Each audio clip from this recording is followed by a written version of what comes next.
Welcome to KR engineering and career guidance YouTube channel. మనకు JoSAA counselling సంబంధించి IIT, NIT, triple ITs మరియు జిఎఫ్టిఎస్లో process ప్రారంభమైంది, registration ప్రక్రియ.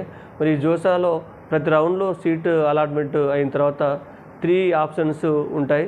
వాటిలో ఆ 3 ఆప్షన్స్ గురించి తెలుసుకుందాం. ఫస్ట్ ఒకటి ఫ్లోట్ ఆప్షన్. ఈ ఫ్లోట్ ఆప్షన్ కనుక మీరు చూజ్ చేసుకున్నట్లయితే ఆల్రెడీ మీరు యాక్సెప్టెన్స్ సీట్ ఇచ్చిన తర్వాత నెక్స్ట్ ఫర్దర్ రౌండ్స్కి మీరు ముందుకు వెళ్ళే అవకాశం ఉంటుంది.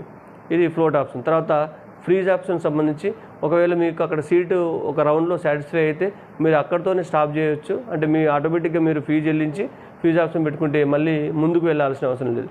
మరి స్లైడ్ ఆప్షన్ గురించి చూసుకుంటే ఒక కాలేజీలో, ఇన్స్టిట్యూషన్లో మనకు ఒక బ్రాంచ్లో సీట్ వచ్చినప్పుడు మనకు అదే బ్రాంచ్లో మెరుగైన బ్రాంచ్, అదే కాలేజీలో మెరుగైన బ్రాంచ్ సీట్ రావాలనుకున్నప్పుడు మీరు మనకు జనరల్గా స్లైడ్ ఆప్షన్ ఎంచుకోండి. దీని ద్వారా అదే కాలేజీలో మెరుగైన